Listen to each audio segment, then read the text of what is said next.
Alors, l'actu du jour en Formule 1. Avant de commencer, je vous rappelle que les news proviennent de ma chaîne principale sur la Formule 1, Type F1. Et il y a aussi mon Twitch, vous pouvez vous abonner. On parle de F1 sur ces deux chaînes de façon constante et régulière. Les liens sont dans la description.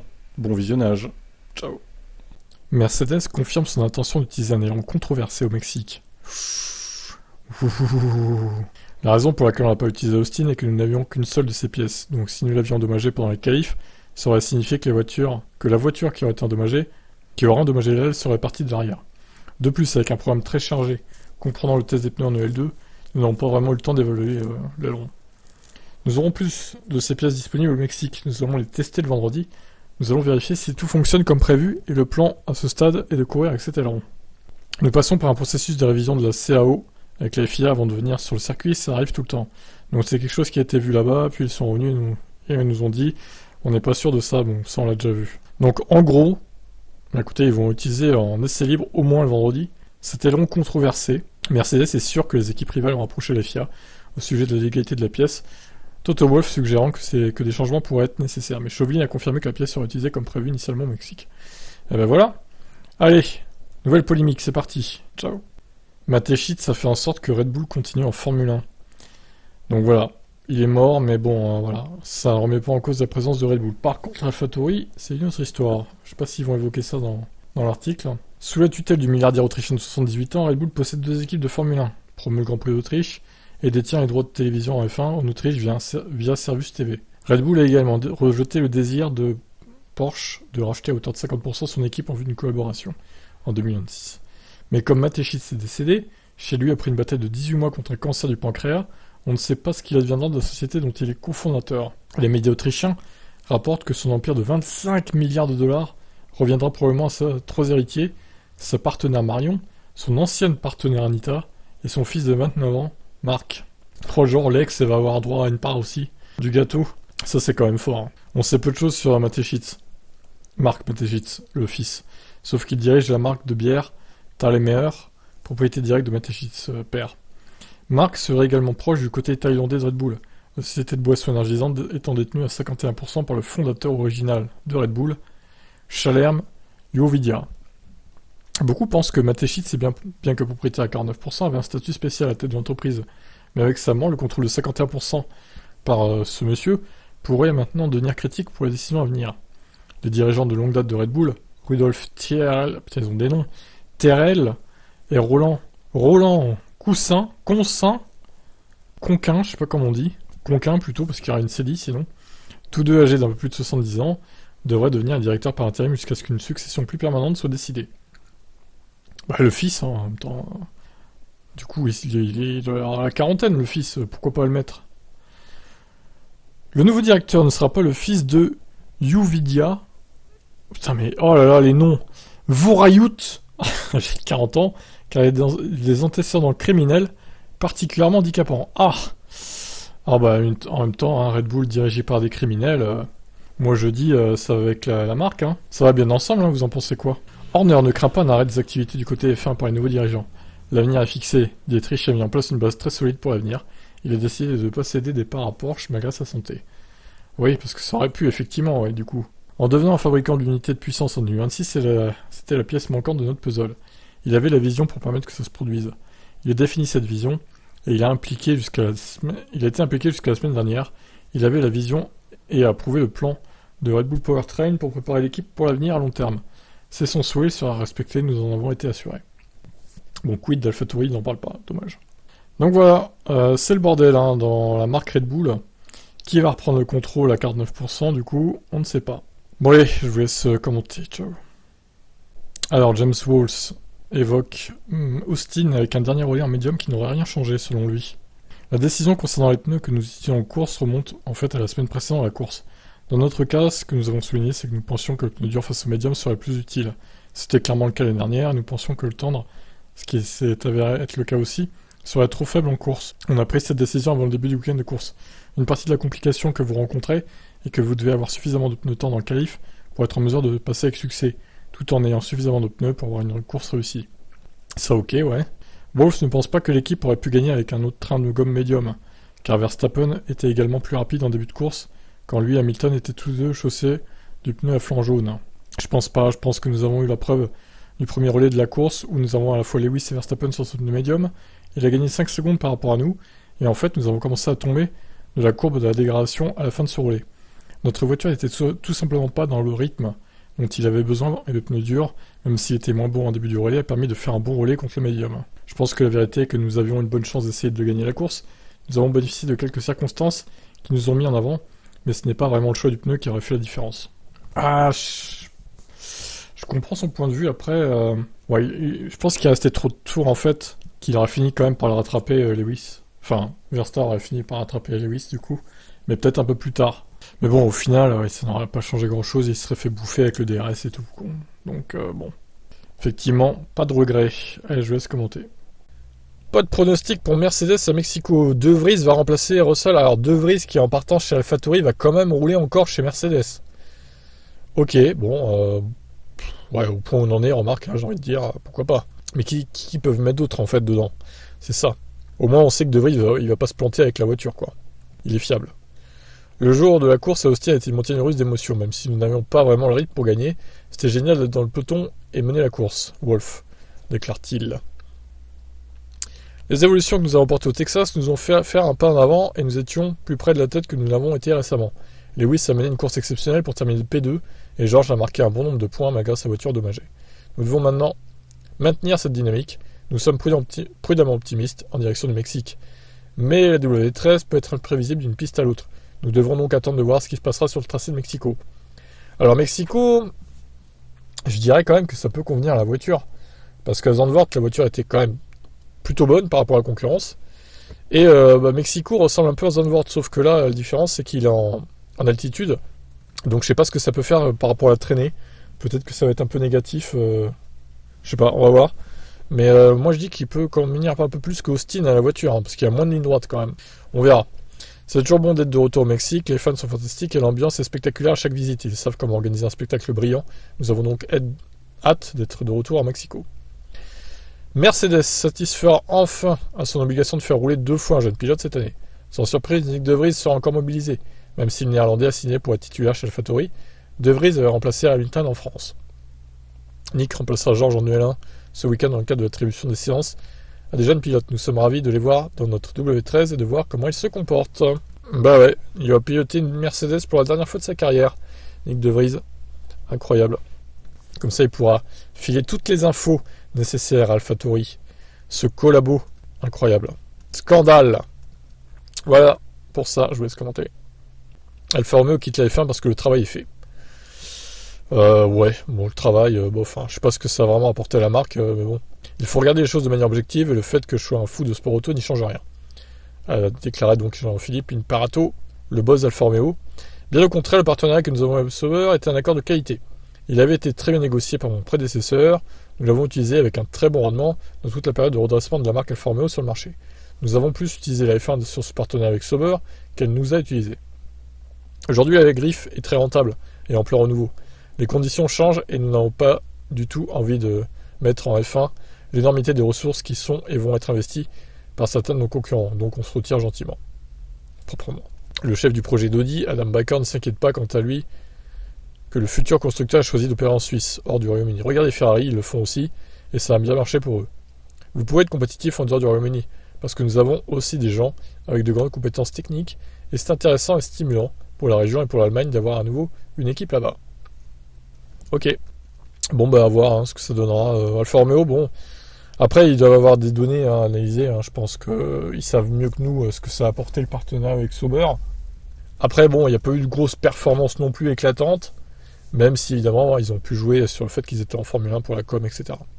Voilà, donc écoutez, ils feront une dernière année en 2023, puis voilà quoi. La messe sera dite, comme on dit. Ciao. Alors, officiel, Hamilton va prolonger son contrat avec Mercedes. Vous êtes coincé avec moi un peu plus longtemps. Ah, les haters apprécieront, évidemment. Le contrat d'Hamilton expire à la fin de la saison prochaine. Il aura 39 ans. Début 2024, il a déjà exprimé des doutes sur le fait qu'il courrait en F1 à l'âge de 40 ans. Mais ça semble désormais inévitable. Pour la première fois, il confie définitivement qu'il signera un nouveau contrat avec Mercedes et courra au-delà de la saison prochaine. Nous allons conclure notre accord. Nous allons nous asseoir et nous allons discuter dans les 2 prochains mois, je dirais. Mon objectif est de continuer avec Mercedes, je suis avec Mercedes depuis que j'ai 13 ans. C'est vraiment ma famille, Mercedes est resté avec moi contre vents et marées.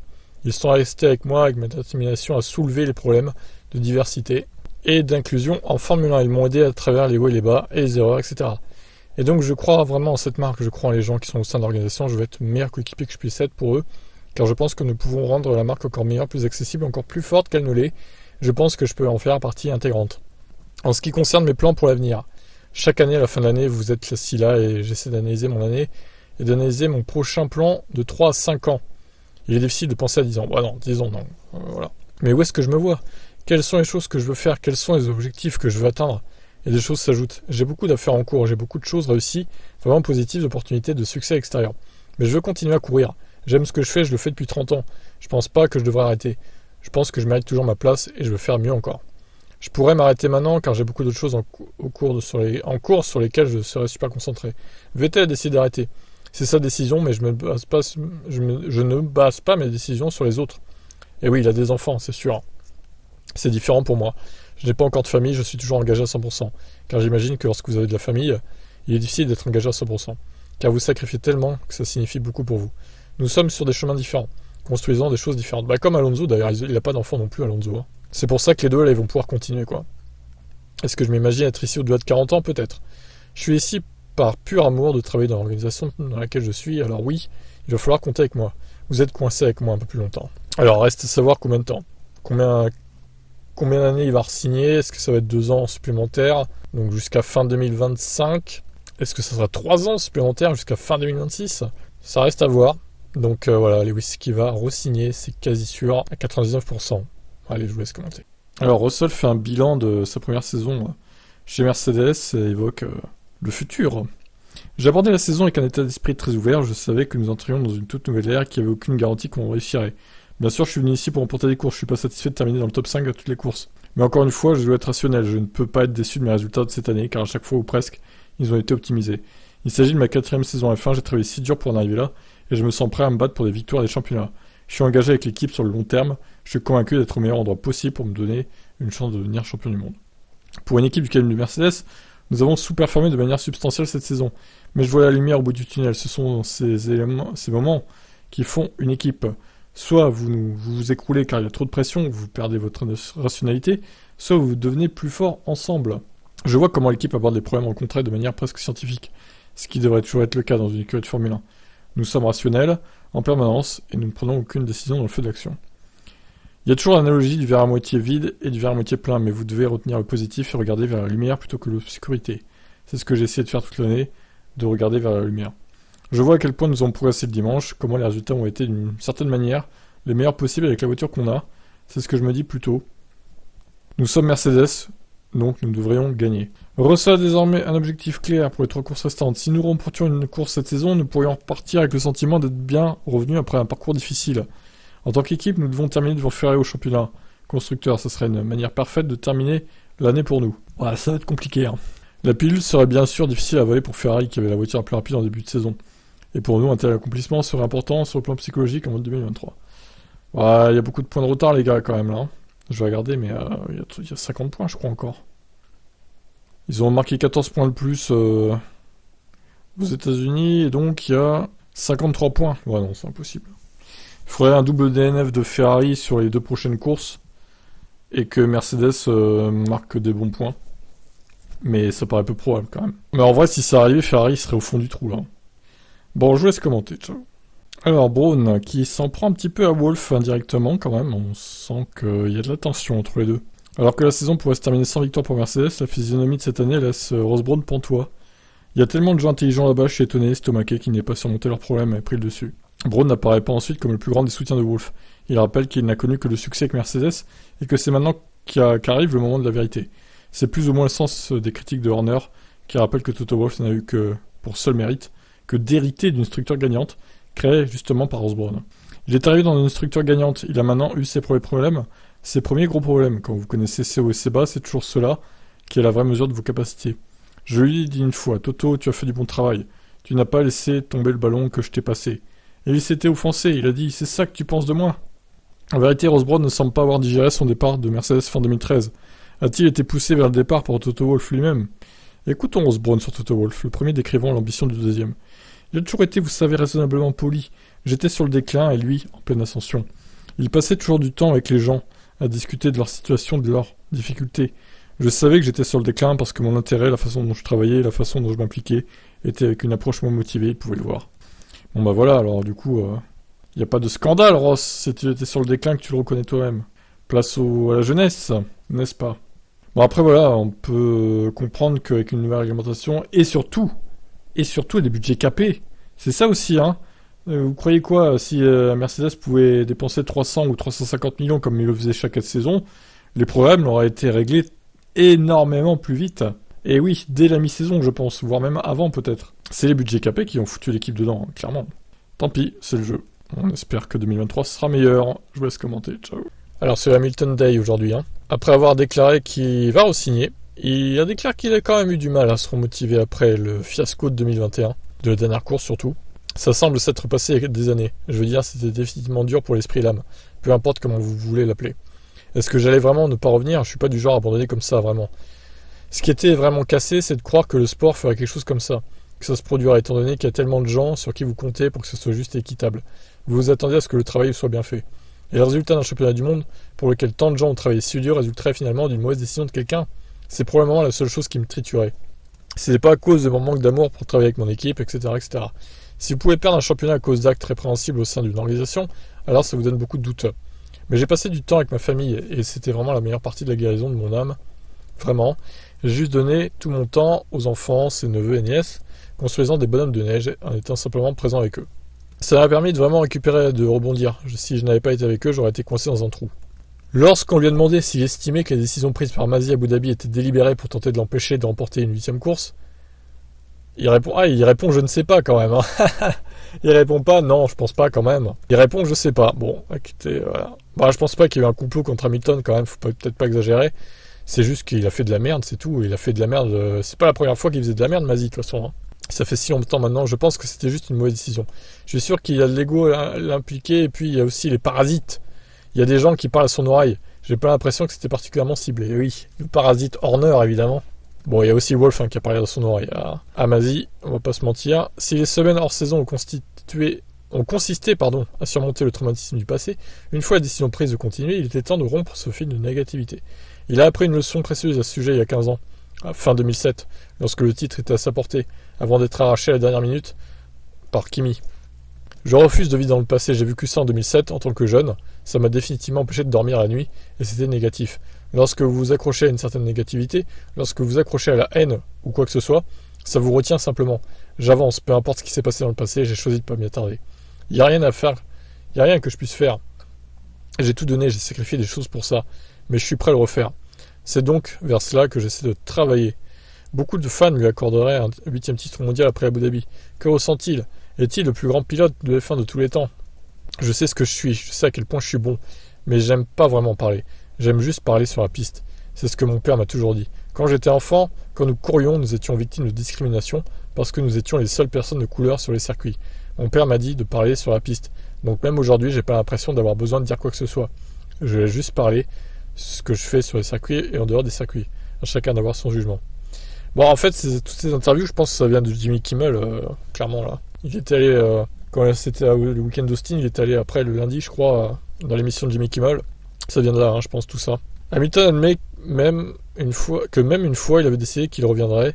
Ce n'était pas si simple avant même d'avoir essayé à W13 pour la première fois, car il fallait se remettre à la préparation physique en janvier. Je dirais que reprendre l'entraînement n'a pas été facile. C'est pas comme si vous pouviez simplement dire « Ok, d'accord, la motivation est là ». Il m'a certainement fallu plus d'une minute pour se reconstruire.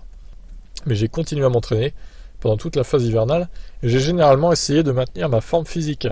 Je n'ai pas pris une semaine ou 2 semaines de congé. J'ai essayé de garder le rythme. Donc c'était pas comme escalader une montagne, mais quand même. J'avais juste cette volonté de continuer à repousser chaque jour la reprise. Quand vous avez remporté 7 titres et plus de courses que qui compte, il faut voir ce qui vous garde affamé. Parce que je ne veux pas avoir moins faim que lorsque j'ai commencé. Si je trouve pas ça, alors je ne pense pas qu'il y ait des raisons de continuer. Je veux revenir plus fort. C'est pourquoi je suis revenu avec la bonne mentalité. On pensait à Abu Dhabi 2021 intérêt, enfin, mais la négativité autour de cette course est revenue lorsqu'il est apparu que Red Bull avait été reconnu coupable de dépenses supplémentaires dans le budget. Certainement, cela suscite un peu d'émotion parce que vous l'avez en quelque sorte enterré et que vous êtes passé à autre chose. Puis ça revient comme un coup de pied. Il faut simplement revenir à la phase mentale de suppression de cette course et avancer. Alors, quelle sanction pour Red Bull? Une grosse sanction? Le mal est fait. J'ai mon sentiment sur ce que nous avons fait en équipe. Comment nous y sommes parvenus et ce que nous avons vraiment accompli. Je peux garder ça pour moi, en moi. Nous avons tout donné et nous l'avons fait de la bonne manière, j'en suis fier. Bon, il se mouille pas sur la sanction. Bon, je pense qu'au fond de lui, il a envie que Verstappen soit déclassé, mais bon, ça n'arrivera pas. D'ailleurs, on sait toujours pas, hein, la sanction des jeudis, là. Ça serait bien de s'y mettre un peu, hein, la FIA, allô. Bref, interview intéressante, hein, d'Hamilton. Il a quand même eu du mal à le digérer à Abu Dhabi, hein, mais je comprends en même temps.